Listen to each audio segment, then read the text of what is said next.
आर्य समाज एक इकलौता ऐसा है, ऋषि दयानंद के समय में ये जितना बढ़ा था, उनके जाने के बाद में उससे ज्यादा तीव्रता के साथ में बढ़ा। ऋषि दयानंद जब थे उस समय का इतिहास मिलता है, पूरी दुनिया के अंदर 90 आर्य समाजें थीं, लेकिन उनके जाने के बाद आर्य समाजों का वो जाल फैला और आपको आश्चर्य होगा, केवल अकेले पंजाब के अंदर आर्य प्रतिनिधि सभा पंजाब और प्रादेशिक आर्य प्रतिनिधि सभा पंजाब के अंदर 150 उपदेशक थे। आप सोच के देखिएगा, एक प्रांत के अंदर 300 उपदेशक हों तो आप कल्पना करके देखिए, आज आपके हरियाणा में ढूंढिए कितने आपको विधिवत उपदेशक मिल जाएंगे, आपको उंगलियों में गिनने वाले मिल जाएंगे। लेकिन उस समय में लोगों के अंदर एक जुनून पैदा हो गया कि सत्य के प्रति हमको चलना है, वेद की बातों को हमें दुनिया के सामने विस्तारित करना है। और कैसा जुनून उन लोगों के अंदर था, आप कल्पना करके देखिए। आप सब लोगों ने पंडित लेखराम जी का नाम सुना होगा। लेखराम जी के जीवन की एक घटना आती है, जिस अमृतसर की पावन धरा से हमारे पथिक जी पधारे हुए हैं। कहते हैं वहां अमृतसर के आर्य समाज के अंदर एक दिन एक घटना घटित हुई। और घटना क्या घटित हुई, एक नवयुवक अपने गले में एक रस्सी बांधे हुए और उसमें प्रचार के पत्रक लटकाए हुए, उन दिनों में ऐसे साधन तो होते नहीं थे, प्रचार के पत्रक लटकाए हुए और एक हाथ में एक डब्बा लिया, उसमें चिपकाने का कोई सामान है का जगह जगह पोस्टर लगा रहा था, पोस्टर चिपकाता हुआ घूम रहा है। एक दूसरे नवयुवक ने छत के ऊपर से देखा कि कोई नवयुवक कोई पोस्टर चिपका रहा है। वो छत से नीचे उतर करके आया, इतने में वो चिपका करके आगे चले गए। जब आगे वो नवयुवक चला गया तो इसने उसके ऊपर पढ़ा, उसमें लिखा हुआ था, हमारा सौभाग्य है अमृतसर की पावन धरा पर पंडित लेखराम जी का आगमन हो रहा है। आप सब लोगों से निवेदन है, आज शाम 7 बजे से पंडित लेखराम जी का व्याख्यान होगा। पंडित लेखराम जी की चर्चा उस समय भारतवर्ष के हर युवक के मन के अंदर थी। चारों तरफ उनकी प्रसिद्धि हो चुकी थी, क्योंकि उनके बारे में यह कहा जाता था कि अगर कोई डर की नस दुनिया में होती है तो भगवान ने लेखराम के अंदर लगाना मानो भूल गया हो। वो आदमी किसी से नहीं डरता था, वो सत्य के प्रति एकदम इतना जुझारू था, मस्जिदों के अंदर घुस करके मौलानाओं को चैलेंज दे करके आ जाता था। वो दुनिया में किसी से डरा ही नहीं, तो उनकी चर्चा बहुत थी। तो इस नवयुवक के मन में आया, पंडित लेखराम जी का व्याख्यान होगा, मैं सुनने के लिए चलता हूं। कहते हैं ये व्यक्ति शाम को ठीक 6:45 बजे आर्य समाज मंदिर में पहुंचा तो वहां क्या देखता है, वहां पर कोई नहीं है। जो नवयुवक पर्चा चिपकाने के लिए गया था वही नवयुवक अकेला है। उसने वहां पर एक तख्त लगाया, उस पर एक चादर बिछाया और नीचे दरी बिछा करके झाड़ू आड़ू लगा करके वो नवयुवक हॉल को तैयार कर रहा है। कहते जैसे ही 7 बजने को हुए तो धीरे धीरे लोग आना शुरू हो गए और 7 बजते बजते वो हॉल पूरा भर गया।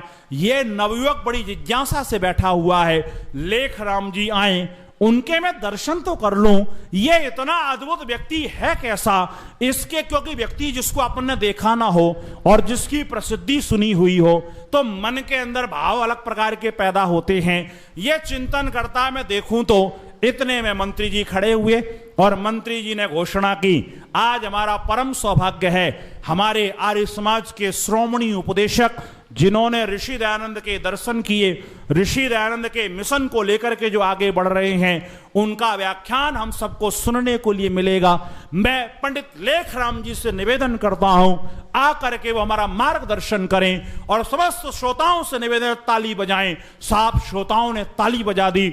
उस नवयुवक की दृष्टि जम गई कि देखो पंडित लेखराम जी कहां पर हैं, लेकिन उसके आश्चर्य का ठिकाना नहीं रहा। जो व्यक्ति खड़ा हुआ ना, यह व्यक्ति कोई और नहीं था। जो पोस्टर चिपकाने गया था, जो झाड़ू लगा रहा था, जिसने नीचे बिछात की, वही नवयुवक खड़ा होकर के मंच पर आकर के बैठा और जब उसने भाषण दिया तो इसके मन में आया क्या व्यक्ति है ये खुद ही झाड़ू लगा रहा है, ये खुद ही लोगों को बुलाने के लिए जा रहा है, ये खुद ही भाषण दे रहा है, ये कितना अद्भुत व्यक्ति है। और उस नवयुवक के जीवन के अंदर परिवर्तन आ गया। उसने विचार किया इसके संस्थापक, इसके लोग ऐसे हैं, ये संस्था कितनी अद्भुत होगी। और आपको आश्चर्य होगा, वो जो नवयुवक देख रहा था ना, वो नवयुवक भी कोई सामान्य नवयुवक नहीं बना। वो आत्माराम अमृतसरी का नाम आपने सुना होगा। वो आत्माराम अमृतसरी जो बड़ौदा के महाराज का मुख्यमंत्री प्रधानमंत्री जाकर के बना और उसने आर्य समाज का अद्भुत काम किया। जिस आत्माराम अमृतसरी के बारे में यह कहा जाता था, आपने सुना होगा ना कि कोई आर्य समाजी न्यायालय में जाकर के गवाही अगर दे देता था तो जज उसकी गवाही ऐसे ही स्वीकार कर लेता था कि आर्य समाजी ने कह दिया है तो झूठ नहीं बोलेगा। ये पता है किसके साथ में हुआ था? ये आत्माराम अमृतसरी जी के साथ में हुआ था। इन्हीं ने जाकर के गवाही दी थी। उनके पूरे जीवन के अंदर परिवर्तन आ गया।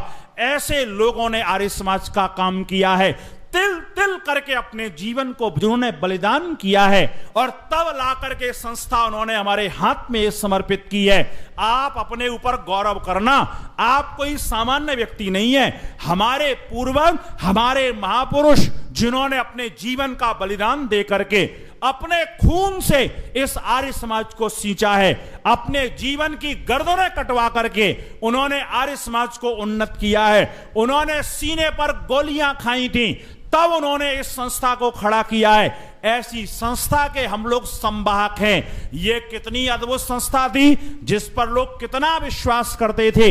एक नाम आपने अगर सुना हो, लोकनाथ तर्क विद्या वाचस्पति जी का, जिनकी हम लोग यज्ञ प्रार्थना गाते हैं, पूजनीय प्रभु हमारे भाव उज्जवल कीजिए। एक गांव के अंदर प्रचार करने के लिए गए। सुनना बड़े ध्यान से, पहले पुराना जमाना था, प्रचार करने के लिए पहुंचे हैं। जब वहां पर पहुंचे हैं तो आज की तरह बाथरूम या ऐसा तो मिलता नहीं था। एक बाल्टी और डब्बा पकड़ा दिया जाता था, बोले वो कुआं है, वहां से स्नान करके आ जाओ। पंडित जी ने अपना एक बाल्टी ली, नित्य कर्मों से निवृत्त हुए, कुएं पर पानी निकाल रहे थे। इतने में एक बूढ़ा व्यक्ति भागा हुआ चला रहा था और उसने भागते हुए आकर के पंडित जी के पास कुएं में जहां ये स्नान कर रहे थे खड़ा हुआ, एक लंबी सी सांस ली। पंडित जी ने हाथ जोड़ करके कहा नमस्ते जी। जैसे ही नमस्ते जी कहा तो आपको आश्चर्य होगा, इस व्यक्ति ने अपने झोले से एक पोटली निकाली और कहा महाराज मेरा एक काम करोगे? बोले हाँ करूंगा। बोले ये पोटली यहां मैंने रखी हुई है, आप थोड़ी देर देखिए, वो सामने जो गांव है ना वहां मेरी बेटी ब्याही हुई है, मैं बस उससे 15 मिनट में मिलके लौट के आया। पंडित जी ने कहा देख एक बात सुन भाई, 15 मिनट के आधा घंटा मत कर देना, क्योंकि मैं केवल स्नान करूंगा, वस्त्र धोऊंगा, 20 मिनट में मेरा काम खत्म हो जाएगा। 8 बजे मुझे हवन कराना है और नई मंत्री बेचारा ढूंढता फिरेगा कि हमारे पंडित जी कहां चले गए, जल्दी लौट करके आ जाना। उसने कहा महाराज कैसी बात करते हो, बस यूं गया और यूं लौट करके आया। कहते वो 15 मिनट के 20 मिनट हुए, 20 मिनट का आधा घंटा हो गया, आधा घंटा का 1 घंटा हो गया, 1 घंटे का 1.5 घंटा हो गया। अब पंडित जी परेशान, भला आदमी आ ही नहीं रहा है, पता नहीं ये सामान क्या दे गया। अब अगर मैं सामान यहीं छोड़ जाऊं कोई उठा के ले जाएगा, और मैं लेके चला जाऊं तो ये आदमी मुझे ढूंढेगा कहां पर, और इस आदमी को मैं कहां ढूंढूंगा? ना ये मुझे जानता ना मैं इसको जानता। 1.5 घंटे के बाद वो आदमी उधर से भागता हुआ आता हुआ दिखाई दिया। पंडित जी ने कुछ कहने की कोशिश की, इसने पैर पकड़ लिए और कहा महाराज माफ करना, गड़बड़ एक हो गई। बोले क्या गड़बड़ हो गई? मैं बोले गया था बेटी के यहां, लेकिन उसके यहां थोड़ा विवाद चल रहा था और विवाद को सुलझाने में मुझे आने में देर हो गई। महाराज मुझे क्षमा करना, अब कोई आदमी पहले ही हाथ जोड़ दे तो फिर उससे कहा क्या जाए? पंडित जी ने कहा चल चल ठीक है, कोई बात नहीं, अपना सामान ले और चेक कर ले उसको और बस मैं चलूं। तो उसने कहा महाराज चेक करने की क्या जरूरत है? बोले भले आदमी, तू मुझे नहीं जानता, मैं तुझे नहीं जानता, तो एक बार सामान तो चेक कर ले। तो वो कहता सामान नहीं चेक करूंगा। बोले क्यों नहीं चेक करोगे? बोले मुझे अगर विश्वास ना होता तो मैं रख करके क्यों जाता, और आपको पता है इसके अंदर क्या है? बोले नहीं मुझे तो नहीं पता है। बोले इसके अंदर 1.5 सेर सोने के आभूषण हैं। कितने जी?